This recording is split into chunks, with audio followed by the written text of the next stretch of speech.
নমস্কার, আপনারা দেখছেন ট্রাইব টিভি বাংলা। নীতি নির্ণয়ন আর দুর্নীতি আরও একটি পর্ব নিয়ে আপনাদের সঙ্গে আমি শান্তনু। পুজো কিন্তু শুরু হয়ে গেছে প্রায় বলা যায়, এবং ইতিমধ্যেই মহাষষ্ঠী কি মহাপঞ্চমীর আগেই জনসমুদ্র বিভিন্ন পুজো মণ্ডপে।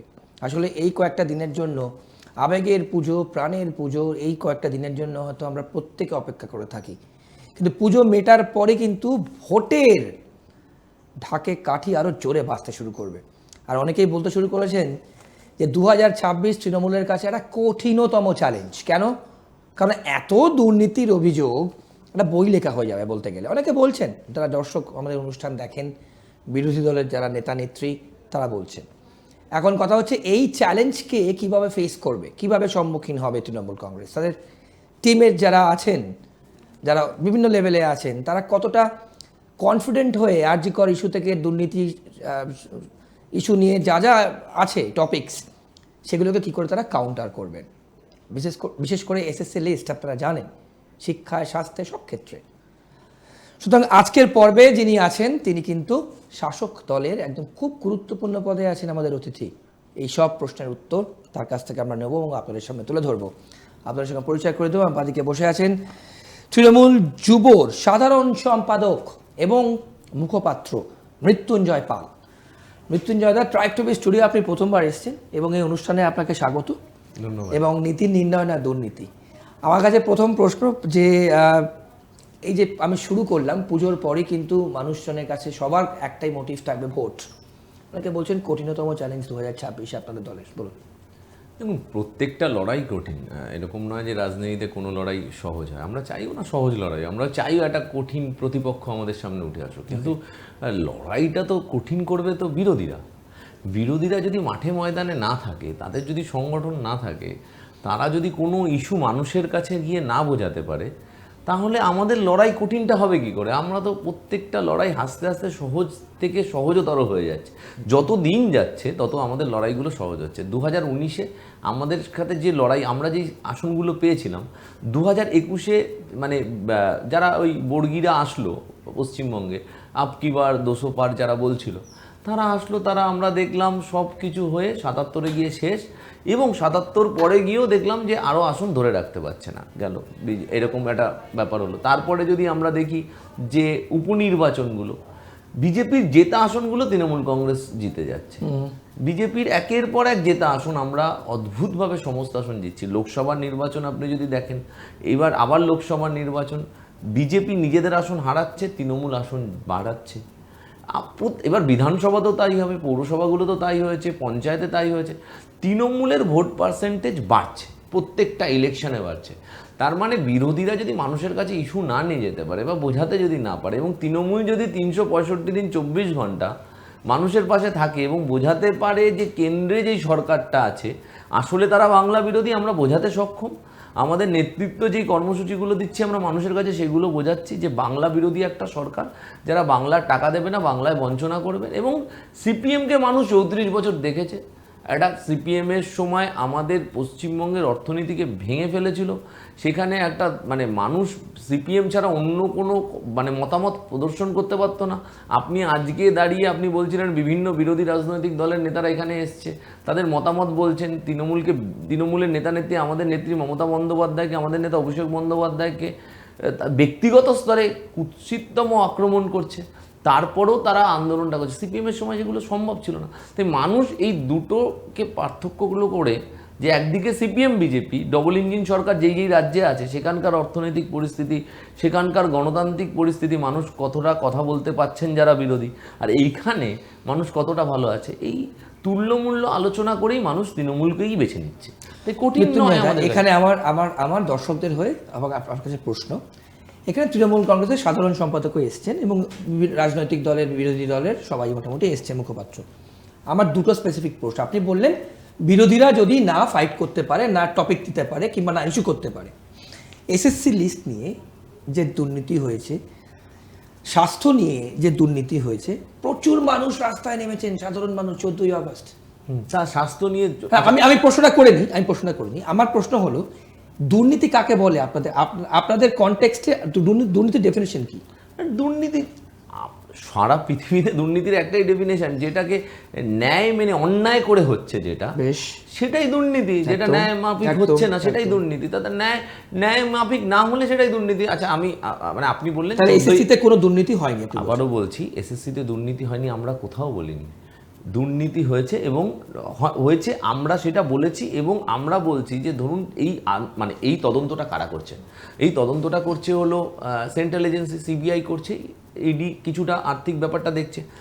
তো যদি এসএসসি দুর্নীতি হয়ে থাকে, আমরা কি চাই? দ্রুত বিচারের মাধ্যমে আসল দোষীরা, সে তৃণমূল কংগ্রেস করলো, আমাদের নেতা অভিষেক বন্দ্যোপাধ্যায় বলেছে যে আসল যারা যদি আমার দলেরও কেউ দোষী থাকে আপনি সাজার ব্যবস্থা করুন।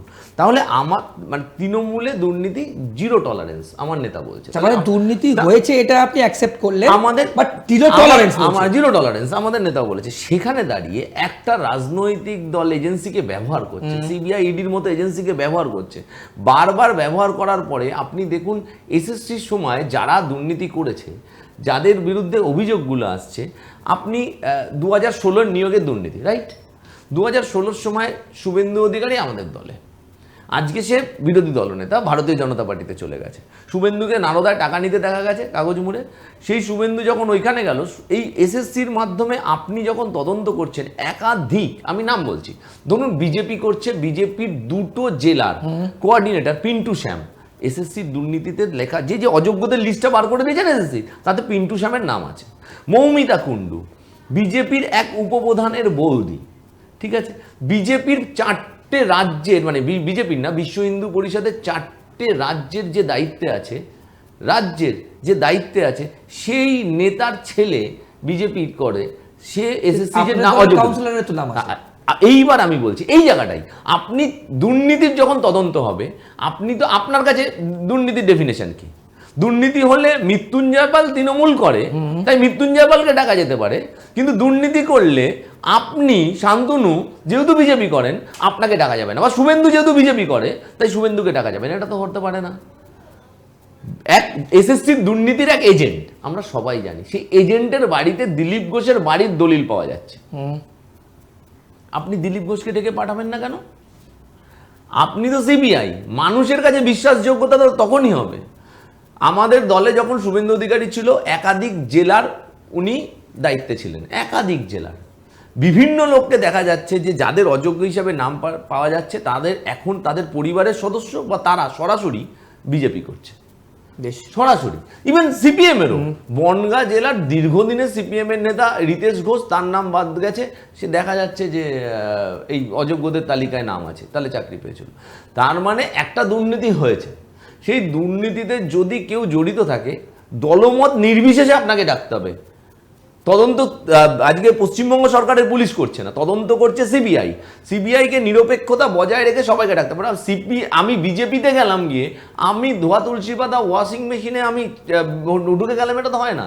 আমরা দেখেছি হিমন্ত বিশ্ব শর্মার সময় দেখেছি, আমরা নারায়ণ রানের সময় দেখেছি, আমরা ছগন ভুজবলের সময় দেখেছি, একাধিক এই শুভেন্দু অধিকারীর সময় দেখেছি, শঙ্কুদেব পাণ্ডাদের সময় দেখেছি। যারা বিজেপি করছে তাদের বিরুদ্ধে তদন্ত আটকে যাচ্ছে। এখানে গিয়ে আপনি বলবেন যে দুর্নীতি হয়েছে, আর আমি বলবো দুর্নীতি যদি হয়ে থাকে আপনি নিরপেক্ষতা বজায় রাখুন। শুভেন্দু অধিকারীকে ডাকুন, দিলীপ ঘোষকেও ডাকুন, যে আপনার সাথে যে ঘুরছে সেই যে চাকরি পেয়েছে, আপনি কি বলবেন? আপনি তো সেই সময় তৃণমূলে ছিলেন, তৃণমূলের প্রথম 3-4টে নেতার মধ্যে আপনি ছিলেন। 2016-তে আপনি মন্ত্রিসভায় ছিলেন, আপনি কেন তখন এখন আঙুল তুলছেন? আপনার সাথে সেই লোকগুলো যাদের নাম বার করে দিয়েছে, যাদের নাম বাদ গেছে, সেই লোকগুলো আপনার দল করে এখন একাধিক, আমি তো একাধিক নাম দিতে পারি যারা বিজেপি সাথে পরিবারের সদস্য আছে, যাদের এই অযোগ্যদের। আপনি তৃণমূলের একজনের নাম বলছেন, আপনি কিন্তু বিজেপিকে এই প্রশ্নটা করছেন না। সমস্যা হলো বিজেপিকে প্রশ্নটা করছেন। আমরা এই প্রশ্ন বিজেপির যারা এসছেন তাদের বক্তব্য হচ্ছে মানুষ বিরক্ত হয়ে গেছে, মানুষ অপেক্ষা করছে, মানুষ বিরক্ত। আমি বলিনি মৃত্যুঞ্জয় দা, আমার এখানে বসে তারা বিজেপির প্রধান বিরোধী দল রাজ্যের, এছাড়াও যারা এসছেন তারা একটাই প্রশ্ন বলছেন, মানুষ অপেক্ষায় আছে, যে মানুষ অপেক্ষা করে বিজেপি হতে পারে না। আমি প্রশ্নটা করিনি, আমি ব্যাপক কেলেঙ্কারিতে যাদের নাম আসছে, আমি তাদের আপনি অল্টারনেটিভ হিসেবে আমি প্রশ্নটা করিনি। তাদের বক্তব্য হচ্ছে যে এটাই, যে তৃণমূল যে ধরনের দুর্নীতির অভিযোগ করছে, অর্থাৎ অভিযোগ উঠে আসছে, মানুষ অপেক্ষা করে আছে, এবং এসআইআর নিয়ে এত ভয় তৃণমূলের কেন? বলুন। দেখুন, আমার আবারও বলছি, এসআইআর নিয়ে তৃণমূলের কোনো ভয় নেই। এর আগেও ভোটার লিস্ট কারেকশন একটা প্রসেস, রাইট। এটা হয়, এটা নিয়ে কোনো সমস্যা নেই। কালিয়াগঞ্জে ধরুন আমাদের 7,000 লোকের নাম মানে টোটাল ভোটার লিস্ট থেকে বাদ গেল। কেউ যদি ডেড ভোটার হয়ে থাকে, তা তো এমনি যদি ট্রান্সফার হয়ে থাকে, একদম তার আপনি বাদ দিন। কেউ এবার মুশকিলটা হলো, ধরুন আপনি এখানে, আপনার বাড়ি এখানে, আপনি কলকাতার ভোটার একটা ওয়ার্ডের, কিন্তু আপনি কর্মসূত্রে ধরুন পশ্চিমবঙ্গের বাইরে আছেন বা পশ্চিমবঙ্গের অন্য জেলায় আছে। এইবার কেউ একজন আসলো লিস্ট নিয়ে, আপনাকে পেলো না, আমার বাড়ির লোক বললো যে উনি তো কাজে গেছেন মালদাতে বা উনি কাজে গেছেন দিল্লিতে, আপনি বললেন যে না, এটা কমপ্লেনের ভিত্তিতে নাম বাদ দিয়ে দিল। আজকে দেখা যাচ্ছে যে ডিলিশনের সময় একসাথে বিভিন্ন রাজ্যে দেখা যাচ্ছে যে একসাথে একটা মোবাইল থেকেই ওটিপি যাচ্ছে এবং ডিলিশন আসছে, একটা জায়গা থেকেই ডিলিশন আসছে। এইগুলো তো কেন্দ্রীয় সরকার নির্বাচন কমিশনকে ব্যবহার করে এই কাজগুলো করছে। আমাদের বক্তব্য হলো, বিহারে যেরকম একসাথে নাম বাদ যাচ্ছে, তার মধ্যে প্রায় 80% বেশি মহিলা যাদের নাম বাদ যাচ্ছে, এবং অন্যান্য রাজ্যে ধরুন মহারাষ্ট্রে একসাথে অ্যাডিশন হচ্ছে। যে এই অ্যাডিশন ডিলিশন, আমাদের নেতাজি ইন্ডোর স্টেডিয়ামে আমাদের দলের সভা থেকে আমাদের নেত্রী মুখ্যমন্ত্রী মমতা বন্দ্যোপাধ্যায় তিনি বলেছেন যে হরিয়ানার ভোটারের নাম, গুজরাটের ভোটারের নাম আমাদের একই এপিক নাম্বারে, আমরা সিরিয়াল নাম্বারগুলো দিয়ে বলেছে যে একইভাবে উঠেছে। নির্বাচন কমিশন বলেছেন যে এটা আমাদের ভুল, কিছু মিস্টেক। তো এইগুলো তো আমরা ধরতে পাচ্ছি। ধরুন পশ্চিমবঙ্গে রাহুল গান্ধী একটা প্রেস কনফারেন্স করেছে, দেখিয়েছে অ্যাডিশন আর ডিলিশন কীভাবে হয়েছে, আপনারা দেখেছেন। ভোট চোর বলে আমরা বলছি যে এই যে ভোট চোর গদি চোর, আমরা যে উনি বলেছেন, এইবার তৃণমূল কংগ্রেসের না কর্মীরা সারা বছর এই ভোটার লিস্টের উপরে নজর রাখে, কাজ করে, কারণ আমাদের নেতা নেত্রী, আমাদের শীর্ষ নেতৃত্ব আমাদের যে অর্ডারগুলো দেয় আমরা সেগুলো মানি, এবং আমাদের কর্মী সংখ্যাও আছে। মহারাষ্ট্রে অ্যাডিশন হচ্ছে, যখন ভোটার লিস্টটা নিয়ে বাড়ি বাড়ি গিয়ে স্ক্রুটনি করাটা দায়িত্ব ছিল, তো সেখানে যে বিরোধী পার্টিগুলো ছিল, মানে বিজেপির, কংগ্রেস, এনসিপির দায়িত্ব ছিল, দায়িত্ব পালন করতে ব্যর্থ হয়েছে, এটা তো মানতে হবে। তৃণমূল এই কাজটা সফলতার সাথে করে।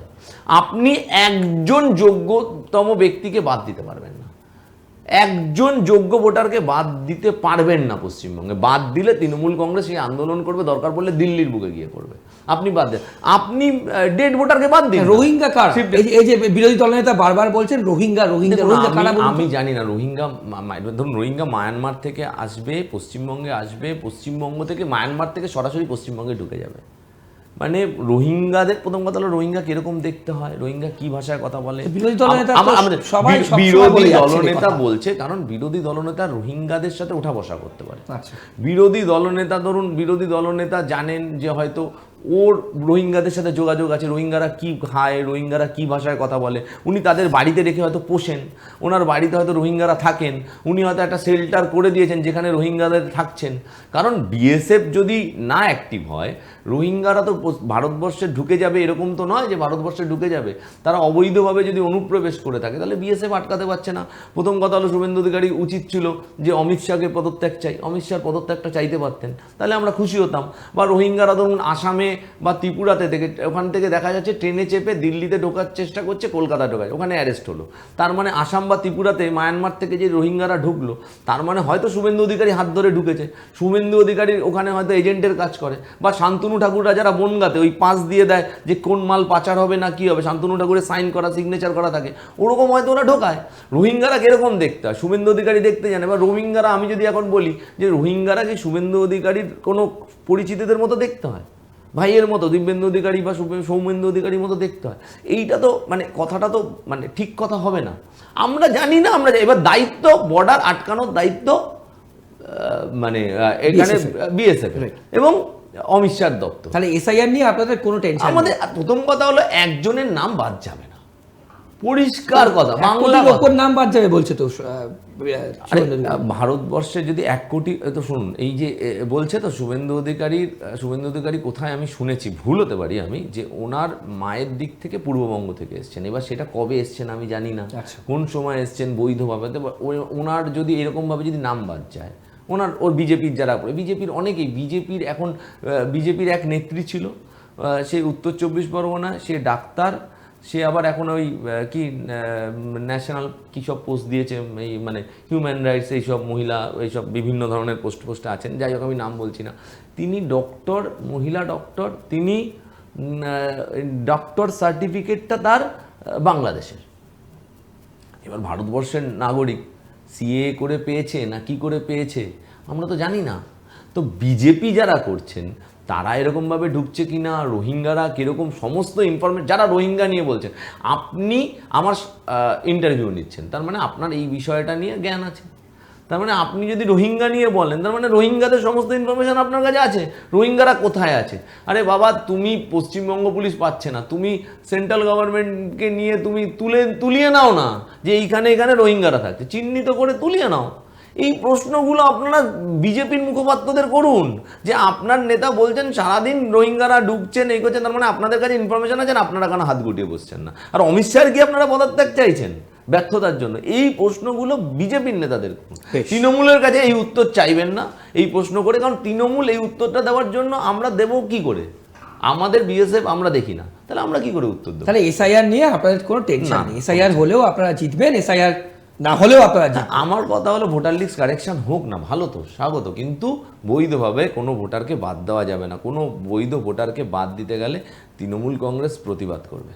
বেশ, এবার আসে একটু বাঙালি আবেগ নিয়ে। বাঙালি আবেগ নিয়ে মৃত্যুঞ্জয়দা বিশেষ করে হঠাৎ করে বাঙালি আবেগ নিয়ে ন্যারেটিভ তৈরি করছেন এই মুহূর্তে। পুজোর ক্ষেত্র আমরা দেখেছি, তার আগেও দেখেছি, তো পুজোর পর কি ন্যারেটিভ বদলে যাবে? আপনার কি মনে হয় ন্যারেটিভ এইভাবে তৈরি করা যায়? আমি চাইলাম আর আজকে বললাম বিজেপি বাঙালিদের পেটাচ্ছে অন্যান্য রাজ্যে, আর আপনি মেনে নিলেন যে বাঙালিদের পেটাচ্ছে। এরকমভাবে বাঙালিদের হয়? আজকে আপনাকে বিজেপি হিন্দু মুসলমানের রাজনীতি করে সারা ভারতবর্ষ জুড়ে, আমরা জানি।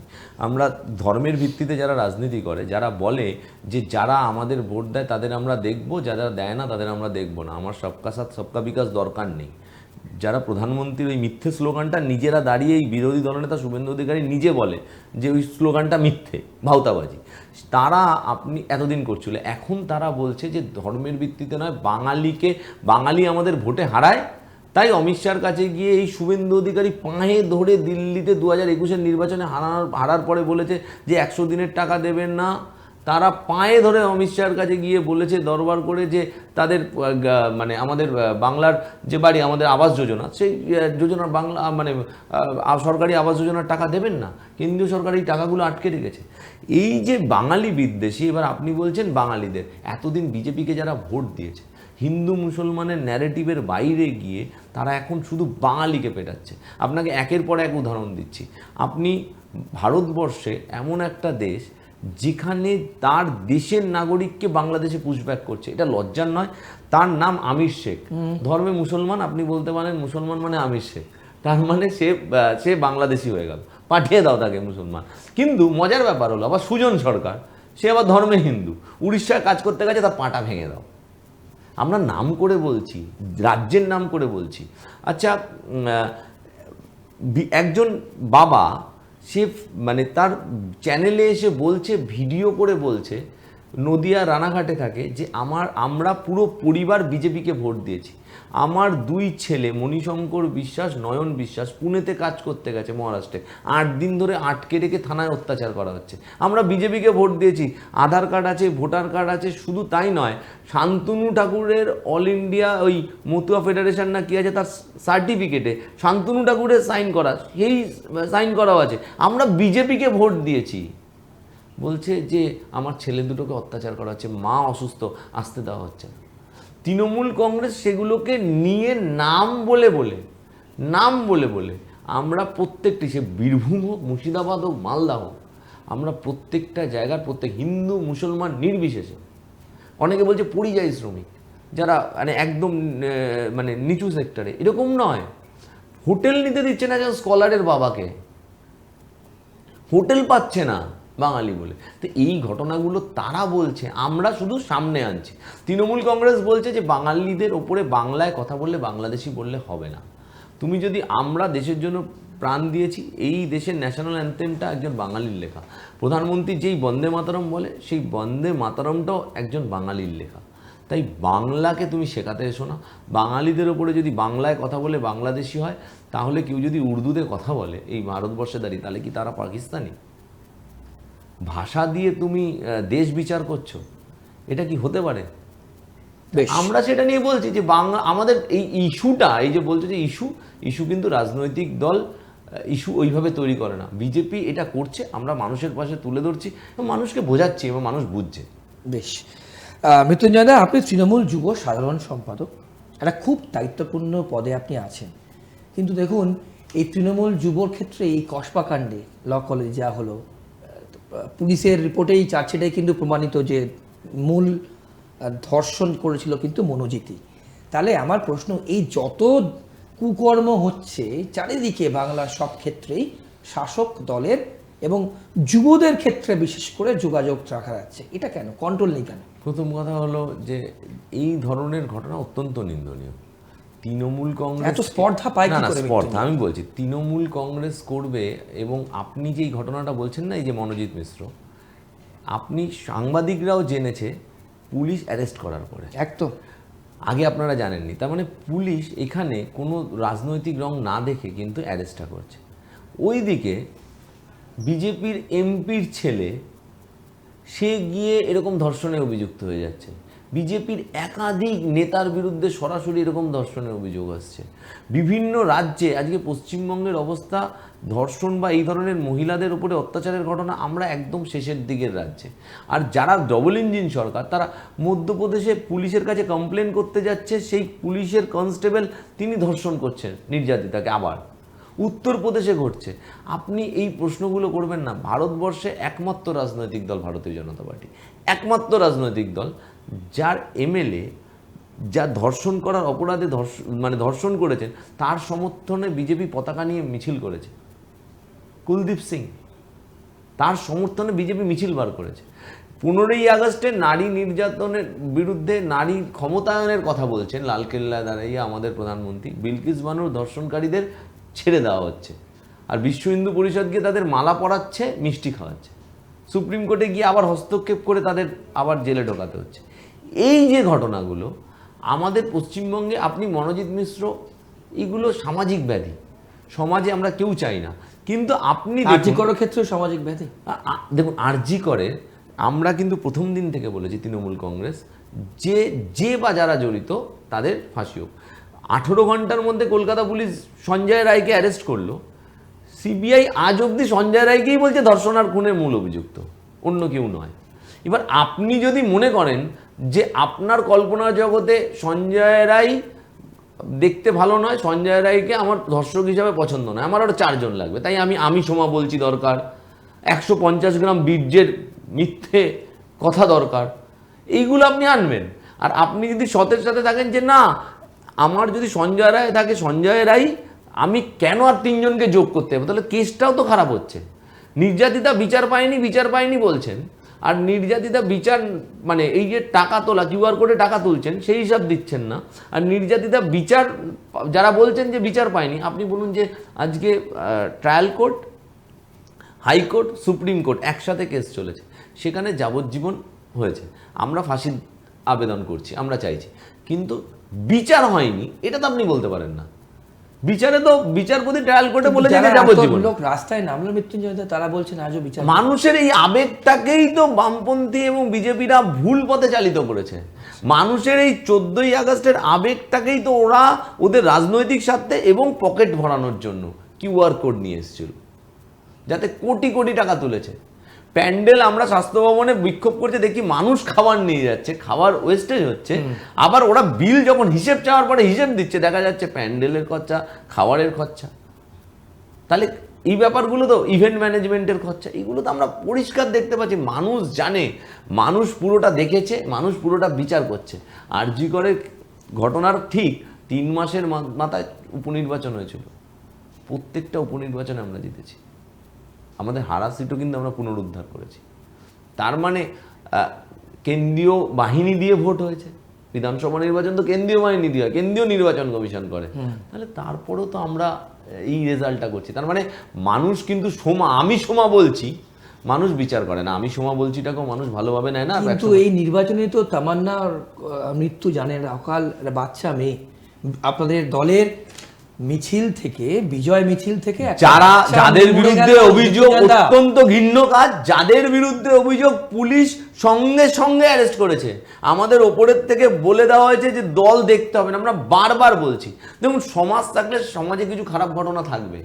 শাসক দল আমাদের তৃণমূল কংগ্রেস এত বড় দল, শাসক দলের সাথে শাসক দলের নামকে ব্যবহার করতে অনেকেই চাইবে খারাপ ঘটনার জন্য, কিন্তু আপনাকে বুঝতে হবে যে শাসক দল এই ব্যাপারটাকে যখন সামনে আসে কোনো ঘটনা, তখন শাসক দল তাকে প্রোটেক্ট করার চেষ্টা করছে না, শাসক দল তাকে বলছে যে না, কোনো প্রোটেকশন হবে না, আইন আইনের মতো চলবে। আমরা তৃণমূল কংগ্রেস এইখানেই অন্য পার্টির চেয়ে, অন্য শাসক দলের থেকে আলাদা।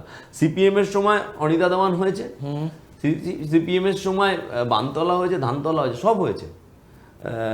কোচবিহারে নার্সকে ধর্ষণ করা হয়েছে, তা সেটাও কিন্তু মানুষ তো সেই মুক্তির জন্যই আনলো, তখন কিন্তু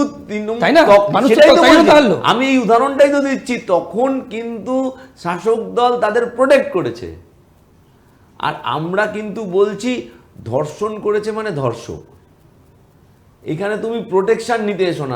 এবার একটু টাফ কোয়েশ্চেন করি, পার্থ চট্টোপাধ্যায় তার বাড়ি থেকে কোটি কোটি টাকা পাওয়া গেল, কিসের টাকা ওগুলো? না, পার্থ চট্টোপাধ্যায় কিসের টাকা পাওয়া গেছে সেটা পার্থ চট্টোপাধ্যায় এবং পার্থ চট্টোপাধ্যায়ের আইনজীবী বলতে পারবে, সেটা মৃত্যুঞ্জয় পালও বলতে পারবে না, তৃণমূল কংগ্রেসের কোনো নেতার পক্ষে বলা সম্ভব না। তখন পার্থ চট্টোপাধ্যায়, আমি আবারও বলছি, পার্থ চট্টোপাধ্যায় আবার সেই একই ব্যাপার, দুর্নীতি তদন্তকে করছে সিবিআই। যার ফ্ল্যাট থেকে পাওয়া গেছে তিনি বেলে বাইরে, যার থেকে বাড়ি থেকে পাওয়া যাচ্ছে উদ্ধার তিনি বেলে বাইরে। তার মানে আদালত যখন বেল দিয়েছে কোনো গ্রাউন্ডেই তো দিয়েছে, তার মানে সিবিআই তো প্রমাণ করতে পারছে না, বা ইডি, আমি ইডির ক্ষেত্রে, এই ক্ষেত্রে ইডি বলছি যেহেতু অর্পিতা ওই কেসটাতে ইডি অ্যারেস্ট করেছিল, তাহলে ইডি তো প্রমাণ করতে পারছে না কিছু না কিছু জায়গায়। ফাইনাল চার্জশিট শুরু দিয়ে তো ট্রায়ালটাও শুরু করতে পারে, সেই ট্রায়ালটাও তো শুরু করতে পারছে না। অনন্তকাল আপনি যদি সাপ্লিমেন্টারি চার্জশিট দিতে পারে, সারদা কেস আমরা তো সবাই চাইছিলাম যে দুর্নীতি যারা আছেন তারা, কিন্তু দেখুন আপনি সারদাতে এখনো অবধি প্রায় 13-14 বছর হয়ে গেল, ফাইনাল চার্জশিটটুকু অবধি দিতে পারে না। মৃত্যুঞ্জয়দা, এখানে আগের পর্বেতেই কিন্তু বেশ কিছু মানুষ জিজ্ঞেস করেছেন যে জীবন কৃষ্ণবাবু আপনাদের এমএলএ তো মোবাইল ছুঁড়ে ফেলেছিলেন, একবার পুকুরে একবার নর্দমায়, চন্দ্রনাথ সিনহা কি নেক্সট ওয়েটিং?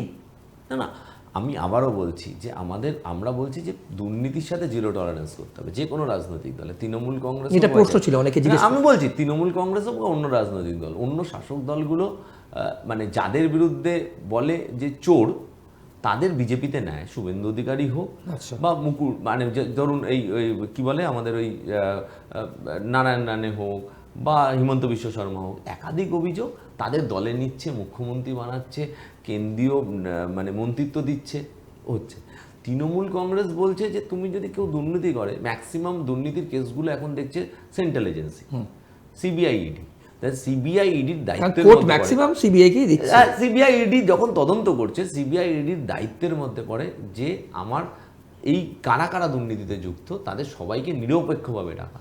আজকে তৃণমূল থেকে কেউ বিজেপিতে চলে গেল, তাকে ডাকবো না, এটা হতে পারে না। তুমি ডাকলে সবাইকে, বিচার ব্যবস্থা সবার ক্ষেত্রে হওয়া উচিত, নিশ্চয়ই। এটা যাদের দেখো মধ্যপ্রদেশে ব্যাপক কেলেঙ্কারিতে তদন্ত সামনে আসলো, আজ অবধি ভারতবর্ষ স্বাধীন হওয়ার পরে সরকারি ক্ষেত্রে দুর্নীতি ব্যাপমের উপরে কেউ হয়নি, সেখানে কত মানুষের হত্যা হয়ে গেল যা তদন্ত আসার পরে। সিস্টেমটা তুমি ভাবো, এইখানে তুমি কিন্তু এখনো অবধি যাই হয়েছে কেউ কিন্তু তদন্তের, কেউ দেখবে না কেউ মৃত হয়ে গেল, হঠাৎ কাউকে রাস্তায় অ্যাক্সিডেন্ট হয়ে যাচ্ছে, এরকম কিন্তু পশ্চিমবঙ্গে হচ্ছে না, এটা তো হচ্ছে না, মধ্যপ্রদেশের মতো তো এটা হচ্ছে না। তার মানে তুমি যখন এই জিনিসটা পশ্চিমবঙ্গে, আমরা সেটাকে পশ্চিমবঙ্গে সেই বাতাবরণটা দিচ্ছে শাসক দল, তাহলে সিবিআই ইডি নিরপেক্ষতা বজায় রেখে সবাইকে ডেকে কাজ করুক না। শুধু ভোটের শিফটিং এর জন্য রাজনৈতিক স্বার্থে তৃণমূলকে হারানো যাচ্ছে না, তৃণমূল থেকে 5টা এমএলএ কে নিয়ে নে, 5টা এমপি কে নিয়ে নে, পদাধিকারীদের নিয়ে নে, এইটা তো হতে পারে না। তুমি রাজনৈতিক স্বার্থের বাইরে গিয়ে, শোনো, তুমিও চাও দুর্নীতির তদন্ত, আমিও চাই দুর্নীতির তদন্ত। একদম শেষ প্রশ্ন করবো মৃত্যুঞ্জয়, আমার সময় একদম শেষ, তাহলে 26-এ আপনারাই আসছেন, আপনারা জিততে পারবেন, এতে কোনো সন্দেহ নেই। মানুষের মনে কি আজও তৃণমূল? মানুষের, আপনি হ্যাঁ না উত্তর দিন, মানুষের মনে কি আজও তৃণমূল? মানুষের মনে চিরকাল তৃণমূল। অনেক ধন্যবাদ আপনাকে মৃত্যুঞ্জয় আপনার সময়ের জন্য। মানুষের মনে চিরকাল তৃণমূল বলছেন মৃত্যুঞ্জয় পাল, তৃণমূল যুবর সাধারণ সম্পাদক। আপনাদের মনে চিরকালকে আপনারা বলবেন। কেমন লাগলো পর্ব জানাবেন। আজকের পর্ব এ পর্যন্তই। অন্যান্য সব খবরের জন্য দেখতে থাকুন ট্রাইব টিভি বাংলা। নমস্কার, ভালো থাকবেন।